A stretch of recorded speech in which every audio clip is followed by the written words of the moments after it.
Tirar um projeto do Spin do papel não é fácil, ainda mais com 10 palcos simultâneos, é coisa de maluco, mas de um sentido bom.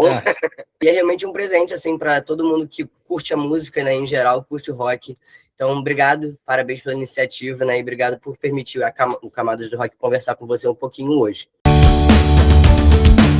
Legal, obrigado. Pô, eu que agradeço o interesse de você de querer bater um papo e falar sobre o festival. Eu comecei a página do Camadas do Rock exatamente porque é um evento que eu faço aqui em Niterói para tentar trazer de volta a cena de rock em Niterói, porque a gente ficou uns 10 anos de hiato, assim, totalmente sem nada. E aí agora eu comecei a ver, né, várias bandas voltando a se formar na UF, que é a faculdade aqui que mais movimenta a galera, né? Eu falei, cara, vou abrir um espaço, porque eu também tenho banda autoral. Falei, vou tentar abrir um espaço para banda autoral, botar a minha e botar os outros também. Então Sim. É um movimento que eu concordo muito com o que você faz aí também. Pô, legal, que massa. Então, só para a gente já começar aí o nosso papo, se apresenta um pouquinho para gente quem que é o Edmar na fila do pão. Sim. Pô, sou o Edmar, eu sou de Goiânia, estou aqui em São Paulo há uns 10 anos já, assim, e sempre trabalhei com música, cara, e sempre trabalhei com música independente, assim. Eu conheci esse universo com 18 anos. Antes desses 18 anos, eu conhecia as bandas que tocavam na rádio, as bandas grandes que estavam na MTV, e não sabia que existia essa parada de cena independente, que tinha selo e bandas. E conheci essa parada no Goiânia Noise, em Goiânia, que é um festival que acontece em Goiânia há muitos anos. E desde então eu tô nessa, assim, frequentando shows, e já tive banda muitos anos, assim, sempre toquei. E comecei a trabalhar com isso nessa época, assim. Comecei a trabalhar como road, e aí trabalhei muito tempo na parte técnica, como road, como técnico, trabalhei em estúdio, e aí depois eu migrei para produção, assim. E aí nisso eu sempre produzi muito show em Goiânia, sempre fiz muita coisa por lá. Trabalhei em festival em Goiânia também, fui sócio de um outro festival que acontece em Goiânia. E sempre nesse perfil, cara, sempre trabalhando com banda independente, com banda de rock a vida inteira. Mudei para São Paulo, comecei a trabalhar aqui com algumas bandas também, e aí depois comecei a trabalhar em casa de show, fazendo programação para casa de show. Mas foi meio que, acho que a mesma história que você acabou de contar, assim, gurizão que tinha banda e queria tocar nos lugares e ficava enchendo o saco das pessoas para pôr minha banda para tocar. E com isso fui aprendendo a produzir evento, a fazer as coisas para minha banda tocar e para outras bandas tocarem. Aprendendo a marcar show da minha banda, eu descobri que eu podia fazer isso para outras bandas e que isso podia virar um emprego. Então foi meio que nessa trajetória, assim, sendo fã de música ao vivo, querendo estar sempre ouvir coisa nova, sempre ver banda que eu não conhecia. E aí isso foi virando uma profissão, assim. De início a ideia não era ser uma profissão, sabe? Eu Sim. só tava, tipo, só tava num rolê, só tava vivendo e andando com meus amigos. Depois que deu esse estralo de que isso era um trabalho, sabe? Que dava para viver daquilo, assim. E tô nessa até hoje.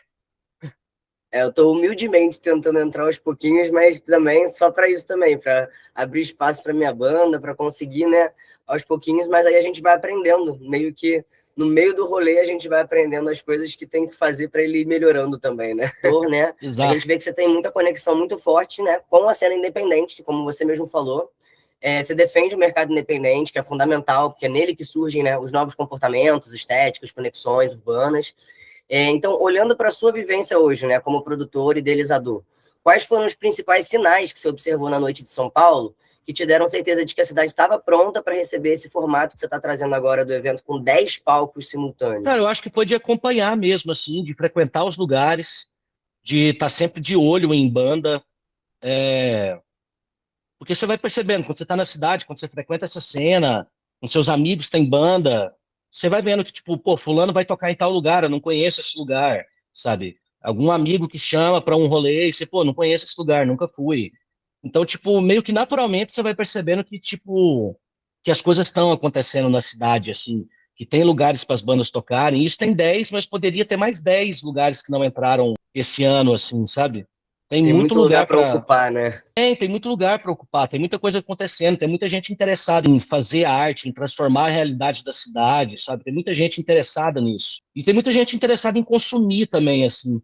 Acho que às vezes a gente tem a impressão de que ou é mais nichado do que é, e depois percebe que dá para alcançar mais gente. Algumas pessoas têm a impressão contrária de que dá para ser muito grande, depois percebe que é de fato uma coisa de nicho. Mas foi meio que observando, cara, prestando atenção no que está acontecendo, frequentando os lugares, se interessando por banda nova. Eu acompanho muito site, blog, perfil de Instagram, então sempre tem indicação de bandas novas, um post numa rede social de um show que você não conhece o lugar nem a banda, e você vai lá ouvir. Foi meio que de curioso e prestando atenção que deu esse estalo, assim. Falei, cara, acho que tem alguma coisa acontecendo, voltando a acontecer nessa cena de música independente, no geral, mais focado nesse recorte de rock independente, de música alternativa, que eu acho que tá muito próspero o cenário, assim, sabe? Tem muita coisa acontecendo. E aí eu decidi compilar tudo isso em uma semana, pegar essas atividades que acontecem isoladas, cada um fazendo o seu, e trazer isso tudo junto para dentro de uma semana e ajudar a amplificar isso, assim. Um cronograma bom demais, que eu tava conferindo lá cada uma das bandas, puta que pariu. Deixa eu te perguntar uma coisa, dentro disso que você já, né, pesquisou pra caramba e tal, que você falou, você conhece muito bem de São Paulo, existe alguma outra cidade que você acha que, tipo, comportaria maneiro também um evento como o Spin? Sim,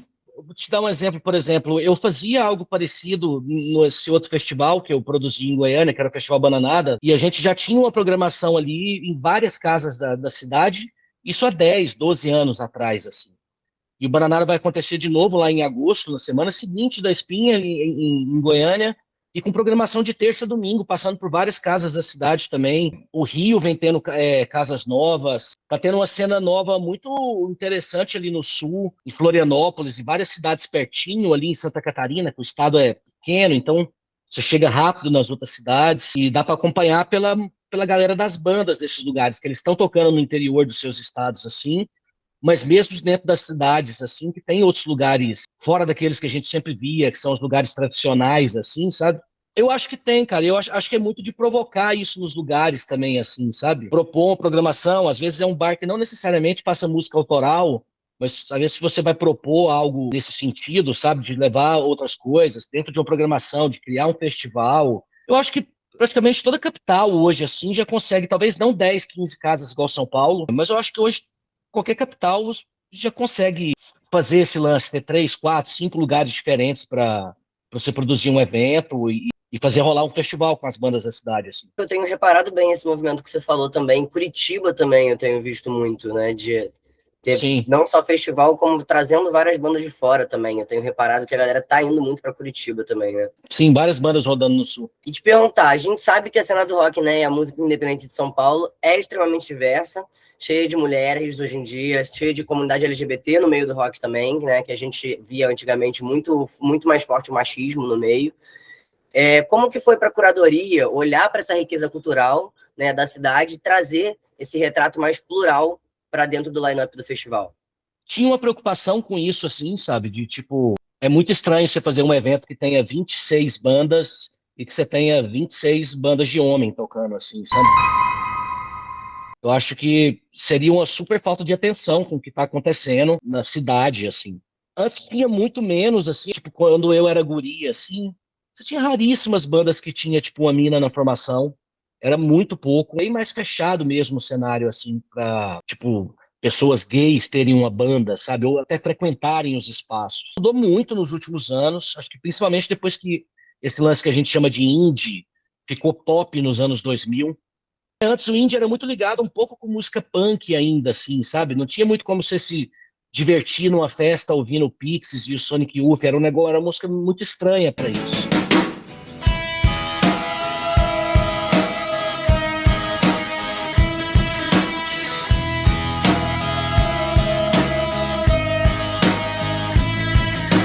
E quando você vai para os anos 2000, o indie fica pop. E ele é abraçado pela mídia, ele é abraçado pelos veículos de comunicação. Você tem uma entrada grande dessa música aqui na MTV, na Multishow e nas revistas, sabe? Na gringa, com um monte de banda indie entrando no The O.C.s e outras séries.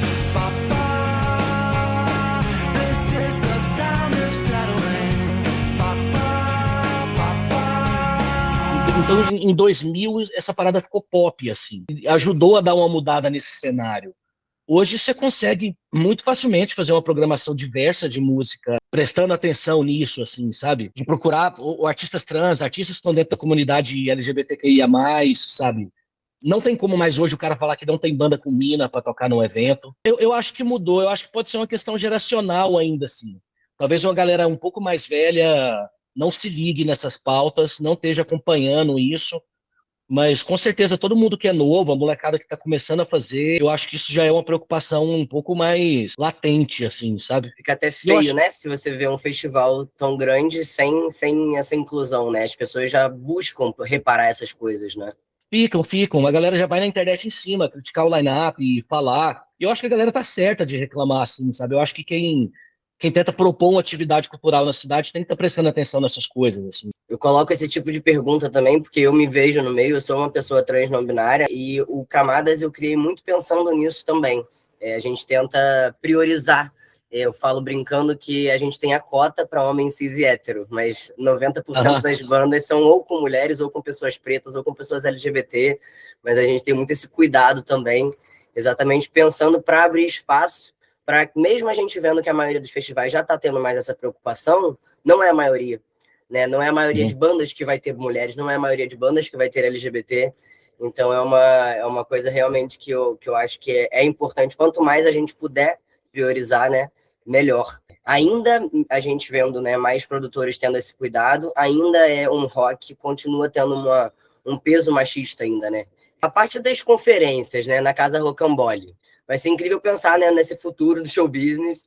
Então, pensando em inovação, como que vocês enxergam a importância de ter novas vozes, né, mulheres e perspectivas liderando esses debates nesses 10 painéis para construir o mercado da música ainda mais forte, ainda mais plural? Cara, é importante porque você traz visões diferentes daquilo, assim. É muito difícil que uma pessoa só consiga entender todos os lados e ver por todos os pontos de vista. E quando você compõe isso com mais gente, você traz vários pontos de vista, você traz várias formas de observar o mercado. Isso enriquece a parada, isso qualifica o discurso, sabe? Traz uma perspectiva que seja mais abrangente, assim. Você falou aí a palavra inovação. Até falei mais cedo num outro papo sobre o festival, que é um lance que a Spin não tem nessa primeira edição, e pode ser que isso aconteça com o caminhar e o evoluir do projeto. Não tem muito uma inovação, acho que não tem nada que a gente está fazendo que já não foi feito de alguma forma por alguém. Não é uma novidade o formato de festival com conferência. O que eu acho que que eu tentei recortar para trazer é que muitas vezes, nas conferências de música que a gente tem no Brasil, elas são muito abertas o recorte. Os mercados se comportam de forma muito diferente se você colocar um artista de MPB e uma banda de rock para conversar. Por exemplo, um artista do rap e um artista do forró, as coisas são muito diferentes, são praticamente mundos diferentes, é outra internet, são outras referências, é outro comportamento de público. E aí eu sinto que quando você tenta generalizar demais o assunto, ele, para tentar servir para todo mundo, ele acaba não servindo para Consegue. ninguém. Então eu tentei trazer esse recorte voltado para as bandas. Por exemplo, a gente não tem nenhum painel discutindo inteligência artificial, que é algo que está sendo discutido em todos os painéis, de todas as conferências, porque eu acho que as bandas desse segmento de rock, primeiro que inteligência artificial não é uma ameaça para essas bandas, porque a gente está falando de um público que gosta de consumir artistas que sejam autênticos. O público quer saber quem é aquele artista. Ele segue no Instagram, ele acompanha aquela pessoa. E que é uma narrativa, né? Exato, assim, você tem que pertencer de fato àquela cena para você ser aceito nesse rolê. E a própria parte de mercado, de você conseguir usar a inteligência artificial para trazer mais tração para sua música, como é que você pode interpretar os algoritmos. Eu acho que já tem bandas que estão nesse estágio de carreira que tem que se preocupar com isso, de como é que eles podem utilizar o alcance deles na internet, como é que eles podem usar as métricas para criar conteúdos que façam com que eles alcancem mais pessoas. Mas você tem uma maioria das bandas ainda que nem tem a música registrada, que nem são filiados numa entidade de compositores, é a One RPM ou alguma outra agregadora que gera o ISRC. Essa banda nem ganha os royalties, que ela poderia estar ganhando das plataformas digitais, porque não está no nome delas, assim. Então, eu acho que tem umas etapas iniciais para serem cumpridas, e foi isso que eu tentei trazer para a conferência da Spin. Eu tentei trazer os assuntos, de certa forma, que eles fossem práticos, para que a galera das bandas que esteja ali ouvindo e a galera que seja interessada nesse mercado que esteja ouvindo, ouçam algo que seja útil no dia delas, no dia a Já dia. sai de lá aplicando alguma coisa diferente, né? Que já possa sair aplicando, que seja algo palpável para elas, que não seja esse lance de você ir ali ouvir o cara que trabalha com um artista muito famoso falar sobre a campanha que eles fizeram para alguma marca, está completamente fora da realidade da maioria dessas bandas. Então, a preocupação maior foi como é que eu posso trazer painéis, o que a gente pode falar na conferência que seja palpável para essas bandas, que se adapte e se adeque ao tamanho que esses artistas estão no mercado hoje. Isso eu conversei com muita gente, assim, tipo, praticamente todo mundo que está nos painéis, eu bati um papo antes, assim, sabe, para ver o que eles achavam da ideia, o que eles tinham para contribuir, o que eles vinham acompanhando também. Acho muito para direcionar. E aí, dentro da visão dessas pessoas, tem tipo, muita gente boa na conferência. O que eles acham que seria legal de falar, como é que eles acham que poderiam agregar nisso. Mas foi muito nesse sentido, assim, a gente não tentou reinventar a roda ou propor algo que fosse muito a mercado, assim, não. Acho que essa primeira edição é muito voltada para o estágio inicial da cena, assim, sabe?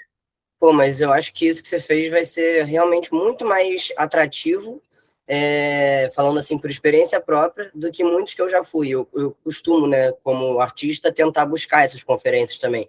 Já fui no Sim São Paulo, já fui no Music Trends, e eu vi muito isso, tipo, cara, não existia nem o rock no meio das planilhas deles. Eu vi foi ano retrasado, se eu não me engano, no Music Trends, eles fizeram uma planilha das músicas que estão mais influenciando, né, de alguma forma, a parte financeira da musical no Brasil em geral, né? Então, os gêneros que estão mais influenciando o dinheiro que é movimentado na música do Brasil. Não existia o rock.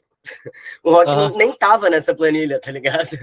exato. Então, eu ouvi um monte de palestra sobre um monte de coisa que não ia servir para mim, provavelmente. Exato, e tem modelos muito aplicáveis, assim, você tem bandas que são muito influentes desse segmento e que podem ser referência. Claro que não vai alcançar o número que um artista pop alcança, mas eu até como Sertanejo, então, nossa.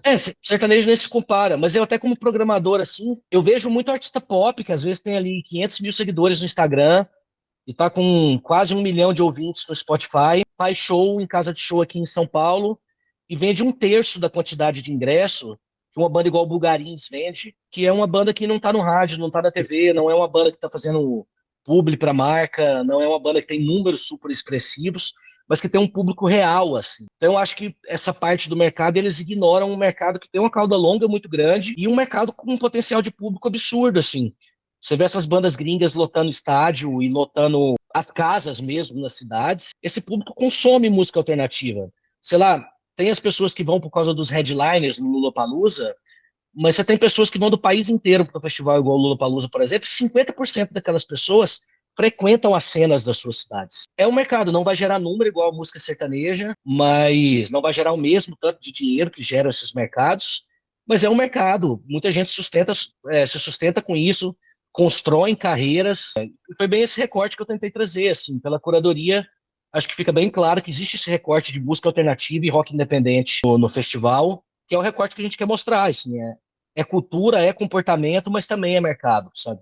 Só para a gente encerrar, então, o festival tá pronto, né? As casas estão alinhadas, o line-up tá foda.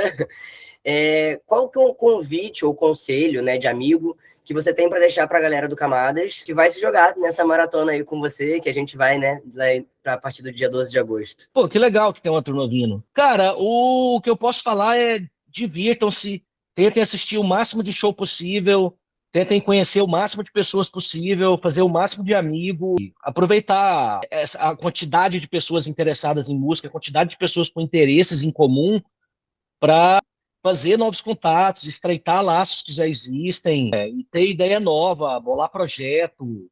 Eu acho que esse é o grande lance, assim, encontrar pessoas que pensam igual você, encontrar pessoas que gostam da mesma coisa e tentar somar com isso para virar um grande nós, assim, um monte de gente tendo ideia e um monte de gente fazendo coisa e é feito para isso, é feito para as pessoas se conhecerem, é feito para as pessoas ouvirem música.